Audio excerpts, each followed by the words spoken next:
इस कार्यक्रम के प्रायोजक हैं कृषि एवं किसान कल्याण मंत्रालय, भारत सरकार।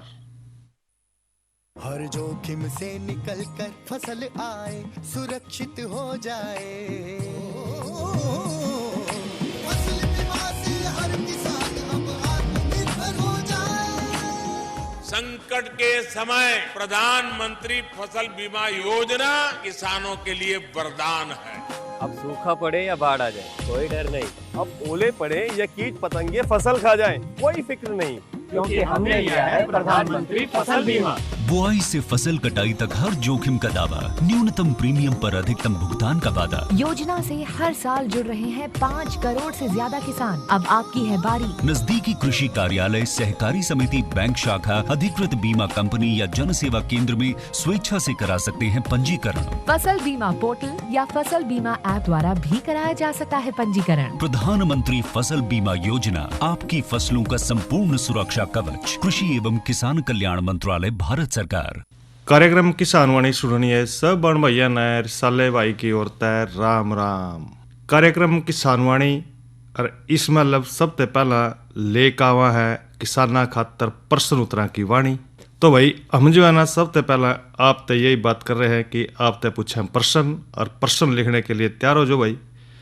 हमारा जो आज का प्रश्न रहेगा भाई बिल्कुल आसान है, और इसका जवाब भी आपने लगभग 6:50 तक देना है।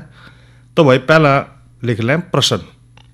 किसान का मित्र और प्रकृति का हल चलाने वाला किसको कहा गया है? फिर सुने प्रश्न भाई। किसान का मित्र और प्रकृति का हल चलाने वाला किसे कहा गया है? इसका नाम अपना जरूर बताओ भाई। देखो तो हम बताओगे तो हम आपके नाम बांचेंगे, और भाई अपना पूरा नाम लिखा करो, पता पूरा बताया करो, फ़ोन नंबर लिख दें कहीं भाई। तो भाई जो है ना अब कार्यक्रम शुरू कर रहे हैं चर्चा के साथ, और हमारी चर्चा है भाई एग्री मार्केट ऐप। और भाई हम जो है ना एग्री मार्केट ऐप के है, यानी कि जो किसान भाई हैं उनके लिए सरकार द्वारा ऐसी ऐप मोबाइल के ऊपर शुरू कर रखी है, जिससे कि जो किसान भाई हैं वो अपना फ़ायदा खेती से संबंधित बातों के ऊपर लगा कर, ध्यान लगा कर उस पर जो है ना खोज कर उस ऐप के जरिए कि भाई जो ऐप है ये एग्री ऐप पूरी तरह से किसानों की मदद खातिर बना रखी है। और ये जो फसल का जिस तरह के हम उत्पादन करा है और फसल का भाई संरक्षण है, इससे जुड़ी जो बातें हैं वो सारी की सारी बातें भाई वो इस ऐप के माध्यम से आप जो है ना जान सको हो। जिस तरह के है किसानों के जो है ना जो खेती की हैं फसलें हैं उनकी के किस्म हमने बोनी है, के लगानी है, कैसी मिट्टी है, और भाई कैसी जलवायु में हमने वो खेती करनी है। फिर भाई जब फसल पक्का तैयार हो जाए फिर भाई कटाई की बात करेंगे, या फिर भाई कटाई के बाद उसके भंडारण की बात करेंगे ना, किस तरह हमने भाई सुरक्षित भंडारण करके रखना है, साल भर उसको चलाना है उस फसल को।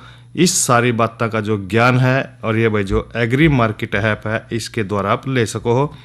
और ये ऐसी ऐप है भाई जिस तरह के लगभग 50 किलोमीटर के भीतर जितने भी बाजार है हमारे आसपास के एरिए में, उन सब की जानकारी हम जो है ना इस ऐप के माध्यम से ले सका है। यानी कि 50 किलोमीटर तक की जो मंडी है, जो हमने मान लो भाई किसी फसल का हमने कोई रेट पूछना है आसपास की मंडी में, भाई ओड़ा के चल रहा है, तो इस तरह जो है ना हमें पता लग जाएगा। और भाई हमारे एरिया की जो मंडी है उसके भाव का पता लग जाएगा।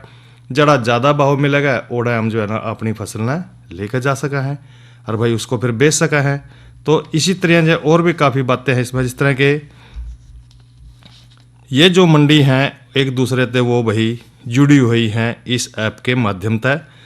और जिस तरह के ये अपने एरिया के हिसाब से भाई दूसरे राज्य की बात कर लो, भाई उस दूसरे राज्य में जाओगे तो वहाँ का भी पता कर सको हो ऐप के जरिए, तो कहीं का भी पता कर लो। तो ये सारी बातें जो है ना हम इस जो एग्री मार्केट ऐप है इसके माध्यम से कर सका है। और भाई इसका फ़ायदा तो ये है कि जो एक विकल्प यो है कि भाई हमने एक तो ये पता लग गया कि भाई उसके भाव क्या है उस मंडी में उस फसल का। दूसरी बात यह है कि भी जिस तरह की जो मंडी है वो एक नेटवर्क के लिए जुड़ रही है, यो भी देखो इसकी बात। दूसरा किसान और जो खेती वाले जो व्यापारी है आमने सामने फसल का सौदा कर सके हैं।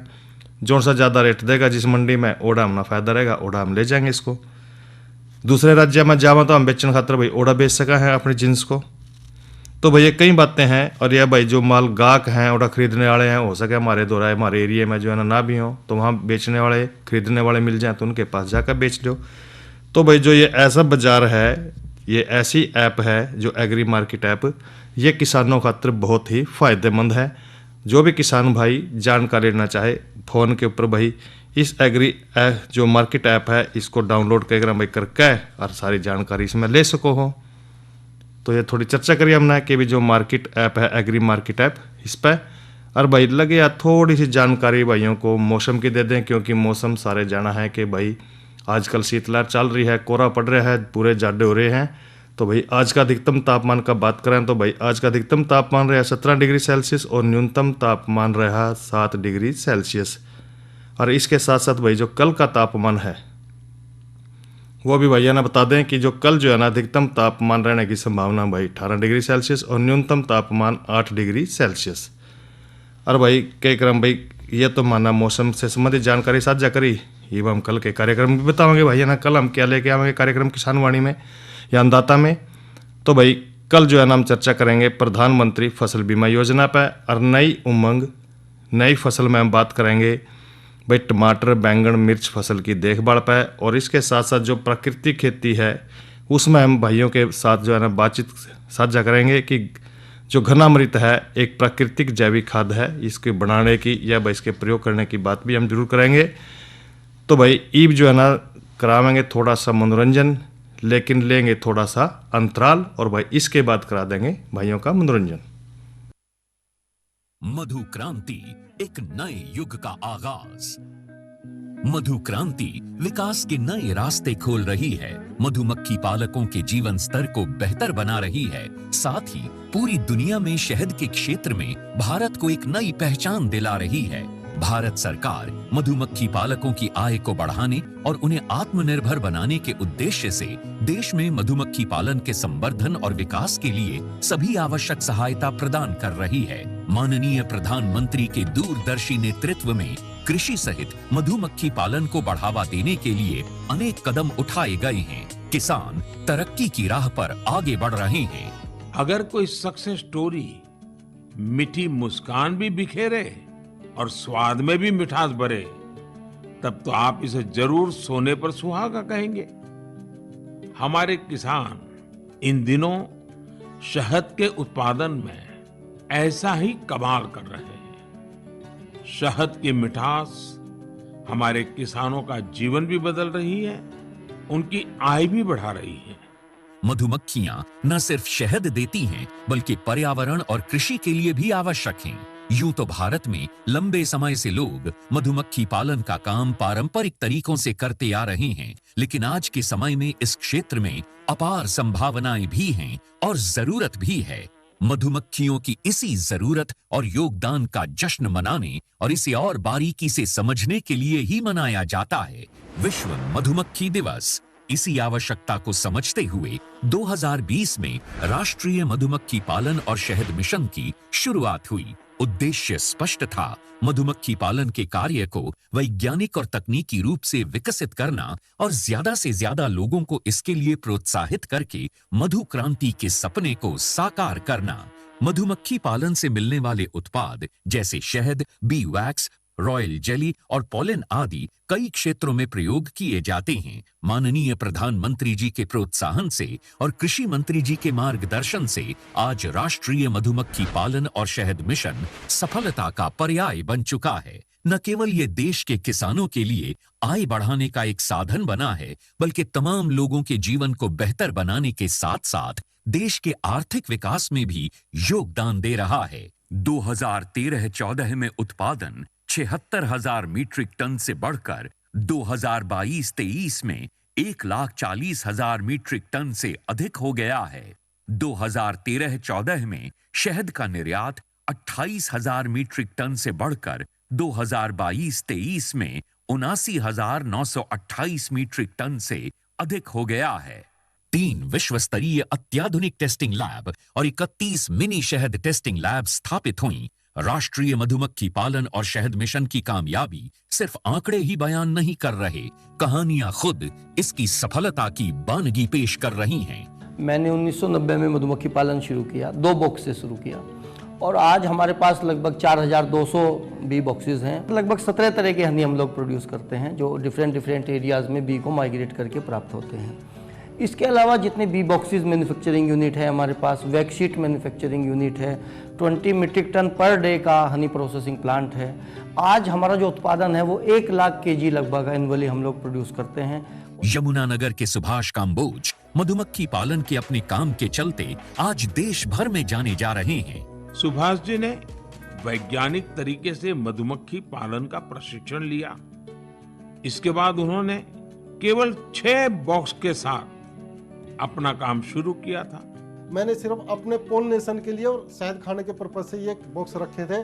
जब मैंने देखा कि मधुमक्खियां भी बढ़ रही हैं और हमें शहद भी मिल रहा है, तो मैंने फिर प्रोफेशनल तौर पे इसी काम को ही करने की सोची और आज की तारीख में मैं लगभग 1500 बॉक्स पे मधुमक्खी पालन कर रहा हूँ।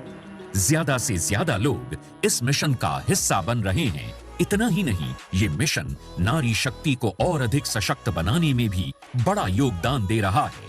अभी तक महिलाओं के 164 स्वयं सहायता समूहों को इससे जोड़ा जा चुका है। इसी तरह मधु क्रांति पोर्टल पर अभी तक लगभग 14,000 से अधिक पालक और 22 लाख से अधिक कॉलोनीज रजिस्टर हो चुकी हैं। आज भारत प्राकृतिक शहद का 6वां सबसे बड़ा निर्यातक देश है। भारत मधुमक्खी पालन और शहद उत्पादन के क्षेत्र में सारी दुनिया के लिए एक मिसाल के तौर पर उभर कर सामने आ रहा है। मधु क्रांति आए और रोजगार के अवसर बढ़ाए। तो भाई सुने ये लोकगीत।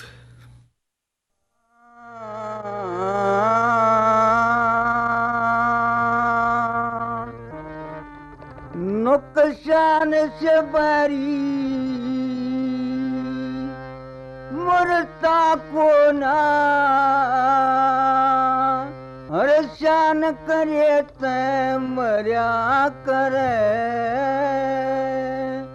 और जो दूसरे का भला करे तो उसका ईश्वर करया करे। नुकसान से बरी मरता को ना शान करे तुम मर्या करे, जो दूसरे का भला करे तो उसका ईश्वर करया करे।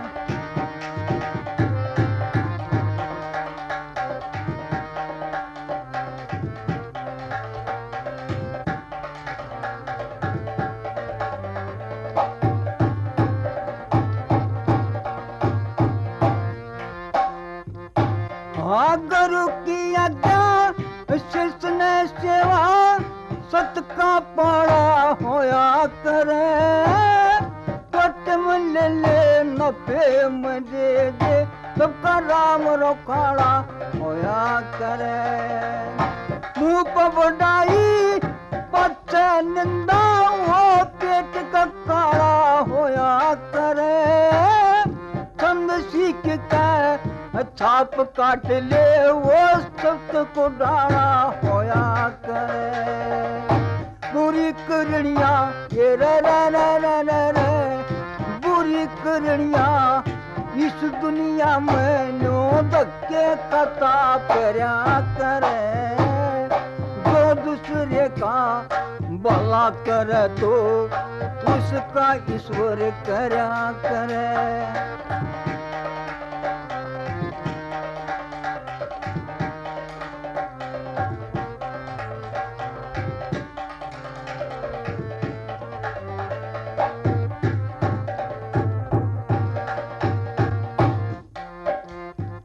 जो कड़वा बतावे भूषण खावे उससे के मनाएगा, उससे हंडी छेक करे और उससे हंडी खाएगा।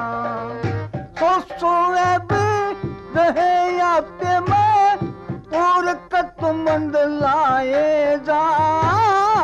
देखा काले हाथ मसल दे हुए अपने अब तो पाएगा। 2 दिन आगे 2 दिन पछयू पेट का घेरा भरा करे। जो दूसरे का भला करे तो उसका ईश्वर करया करे। नुकसान से भरी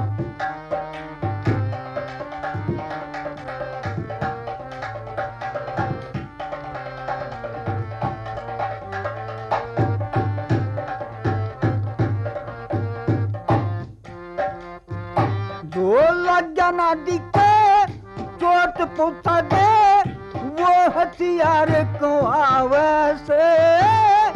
वक्त पड़े पर जान भी दे दे वो सच्चा यार को आवे से। घर की पूंजी तो बढ़ते जाओ साहूकार को आवे से। घर का पानी काजा पीवे वो कर्जेदार कुआवे से। गरीब आदमी ने साहूकार के घर पे, गरीब आदमी ने साहूकार के घर पे जाए बन के सरया करे। जो दूसरे का भला करे तो उसका ईश्वर करया करे।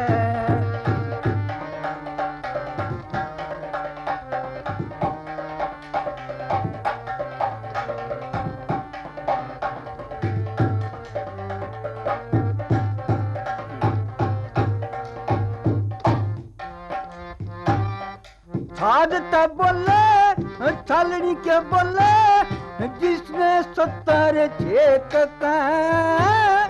आदत बोले बनना रहता जिसने एकम एक। कली बना के चार करी कर जिसने कभी धन टेक का। लक्ष्मी चंदे चल चौकतन सादा बोरा नेक।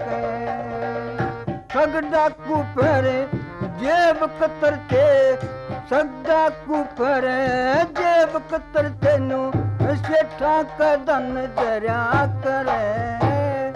जो दूसरे का भला करे तो उसका ईश्वर करा करे। नुकसान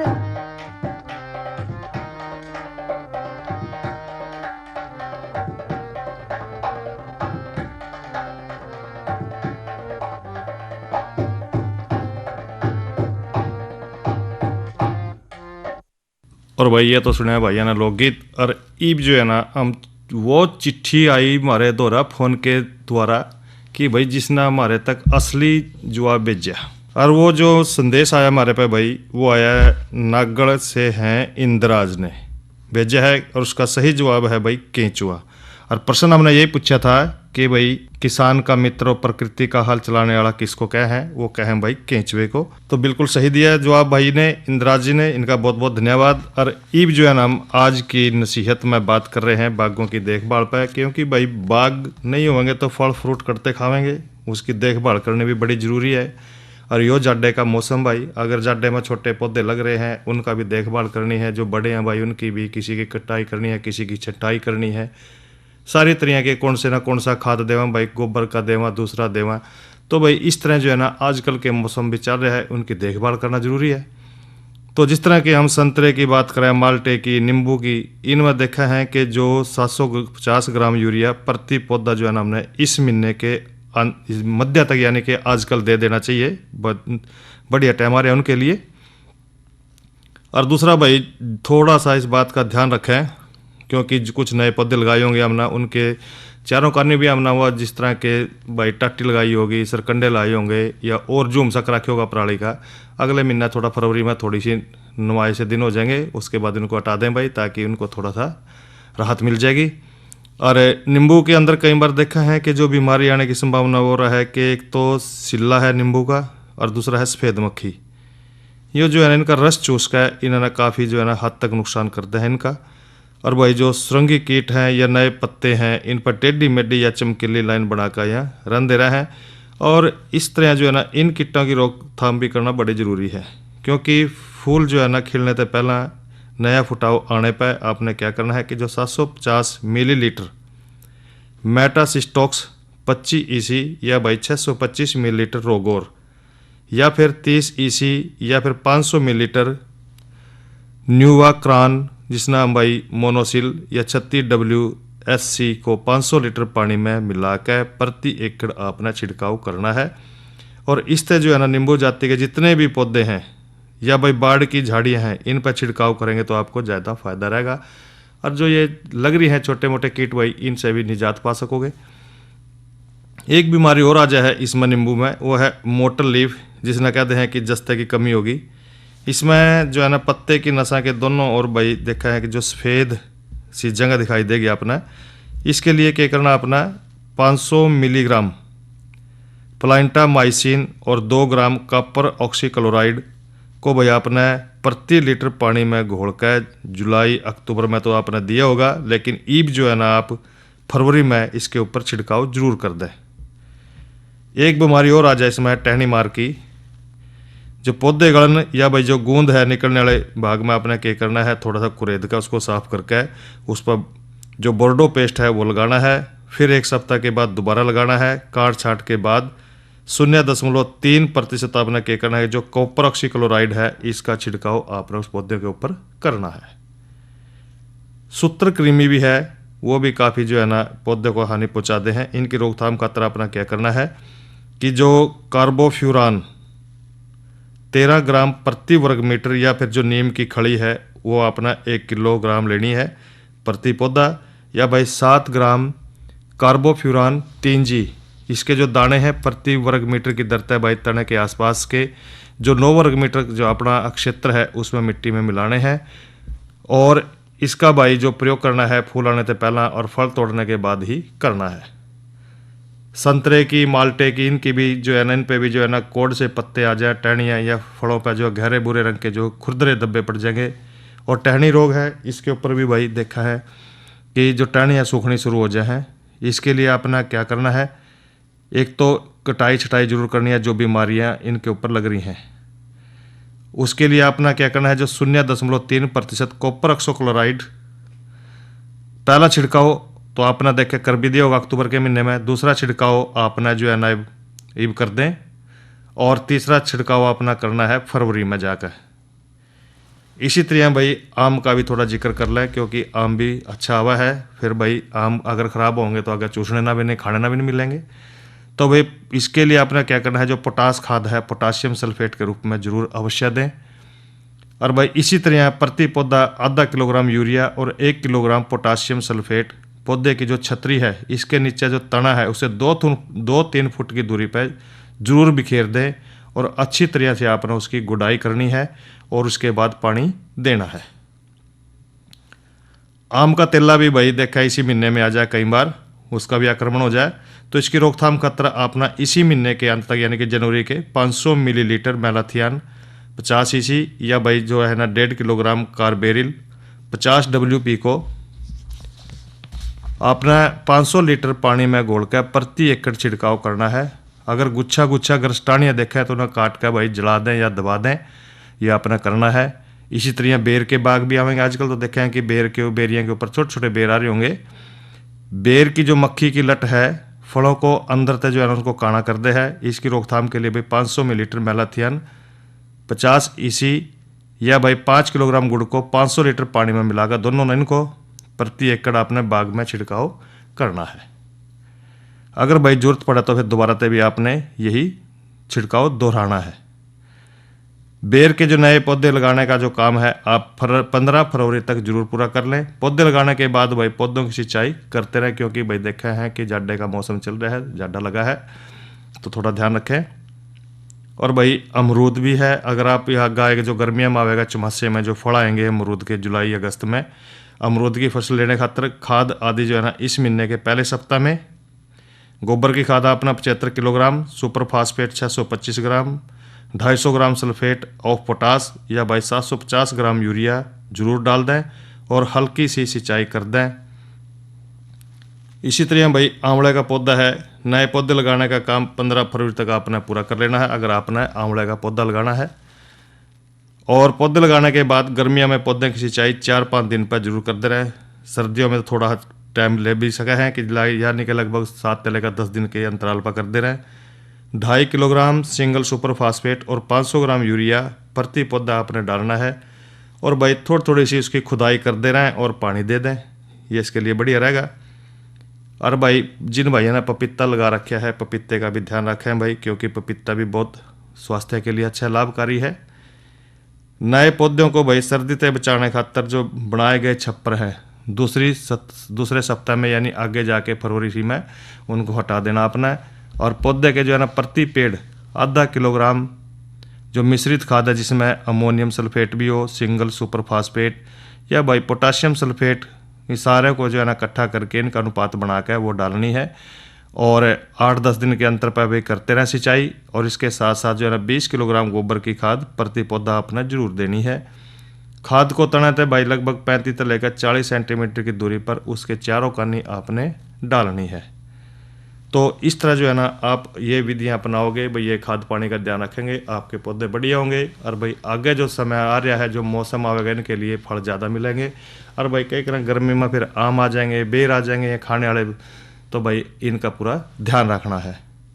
और ये थोड़ा सा हम जिक्र कर रहे हैं कि भी जो प्राकृतिक खेती है इसके साथ हमने किस तरह के भी जो प्राकृतिक तरीके थे किस तरह अपने बनानी है, इसकी जो क्यों जरूरत पड़ा है प्राकृतिक विधि की। देखो भाई प्रकृति तो प्रकृति हो है, क्योंकि इसमें जो अगर हम प्राकृतिक तरीके से खेती करें हैं तो उसमें जो खाद्यान्न है उनमें एक तो विटामिन बढ़िया मिलेंगे, खनिज होंगे, पोषक तत्व बढ़िया मात्रा में मिलेंगे उसमें।